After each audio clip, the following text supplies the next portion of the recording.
Time traveller செய்திகள். முதலில் தலைப்புச் செய்திகள். சிங்கள மக்களை முந்திக் கொண்டு ரணிலுக்கு ஆதரவு தெரிவிக்கும் மகிந்தவின் எடுபிடிகள். ரணிலுக்கே சம்பந்தன் ஆதரவு ஐக்கிய தேசிய கட்சி அதீத நம்பிக்கை. தமிழ் மக்களுக்கு பலமான ரணிலின் முடிவுகள். தமிழீழ விடுதலை புலிகள் மீதான தடை இந்தியாவின் தீர்ப்பாயம் விடுத்துள்ள கோரிக்கை. விடுதலை புலிகளிடமிருந்து பிரித்து வந்த ரணில் இதுவரை தெரியாத உண்மைகளை வெளியிடும் கருணா. ரணிலின் உரை தேர்தல் நாடகமே, எதிரணிகள் சாடல். தந்தையால் நடுவீசியில் வீசப்பட்ட 9 மாத பெண் குழந்தை மரணம், குடும்ப தகராறே காரணம். ரஷ்யா செல்லும் மோடி, அதிருப்தியில் அமெரிக்கா. பிரான்ஸ் தேர்தல், பெண்களின் உரிமைகள் குறித்து எச்சரிக்கை.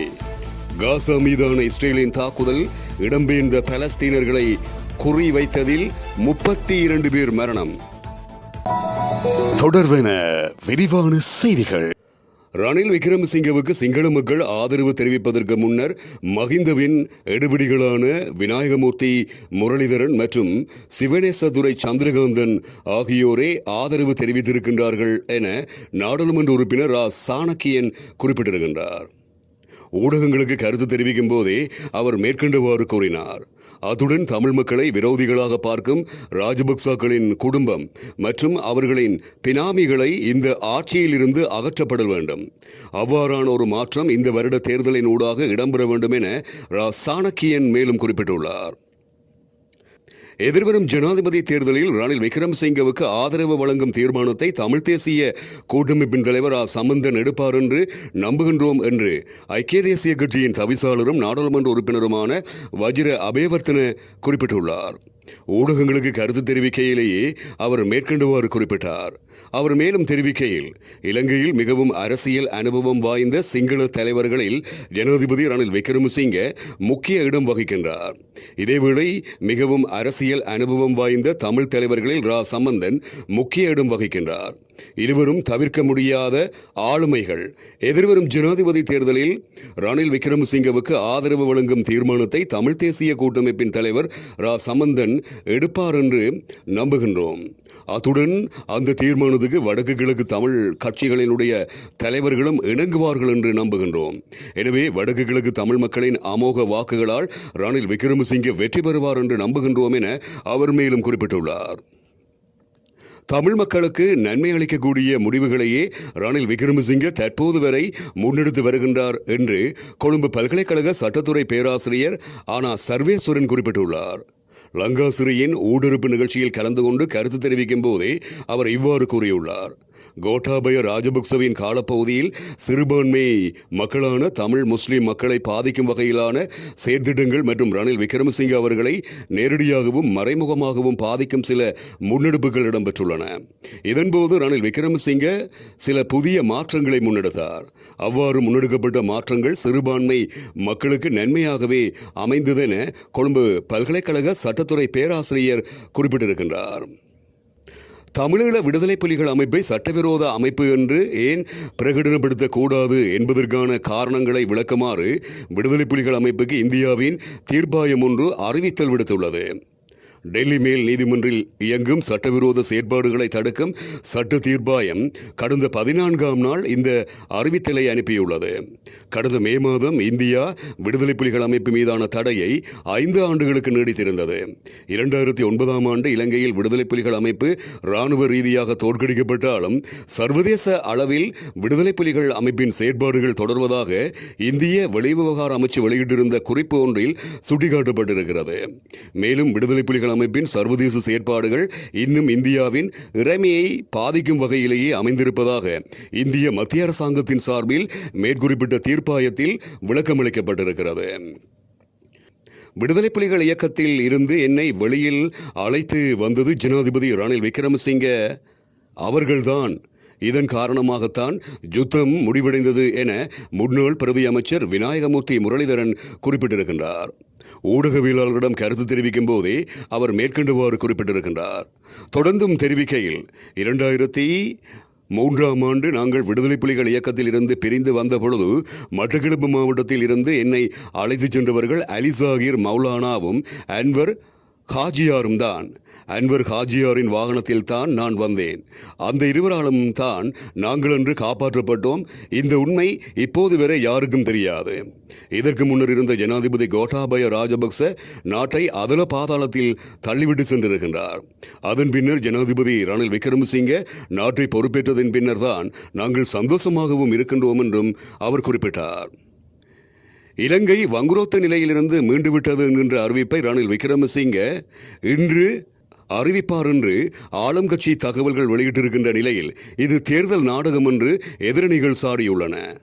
களனி ஆற்றிலிருந்து நாகம் வருகின்றதென கூறி கோட்டாபய ராஜபக்ச வாக்கு வேட்டை நடத்திய நாடகத்தின் இரண்டாம் பாகமாகவே அதிபரின் அறிவிப்பு அமையும் எனவும் எதிரணிகள் சுட்டிக்காட்டியுள்ளன. இது தொடர்பில் கருத்து வெளியிட்ட ஐக்கிய மக்கள் சக்தியின் நாடாளுமன்ற உறுப்பினர் SM மெரிக்கார் அதிபர் ரணில் விக்ரமசிங்க மகாநாயக்க தேரர்களை சந்தித்து ஆசி பெற்றதின் பின்னர் நாட்டு மக்களுக்கு உரையாற்ற உள்ளார். நாடு வங்குரோத்த நிலையிலிருந்து மீண்டுவிட்டது எனவும் கூற உள்ளார். ஆனால் நாடு மீண்டுவிட்டது என்ற அறிவிப்பை அவர் இதற்கு முன்னரும் விடுத்திருந்தார். எனவே தேர்தல் நாடகமாகவே இது அரங்கேற்றப்பட உள்ளது. களனி ஆற்றில் நாகம் வந்தது என நாடகமாடி கோட்டாபய ராஜபக்ச வாக்கு திரட்டினார். தற்போது வங்குரோத்த நிலையிலிருந்து நாடு மீண்டுவிட்டது என கூறி பட்டாசு கொளுத்தி பாட்சோறு சமைத்து விழா எடுத்து வாக்கு திரட்ட அதிபர் தயாராகின்றார். நாடு வங்குரோத்த நிலையிலிருந்து மீண்டுவிட்டது என கடன் வழங்கும் நிறுவனங்கள் பட்டியலிடவில்லை.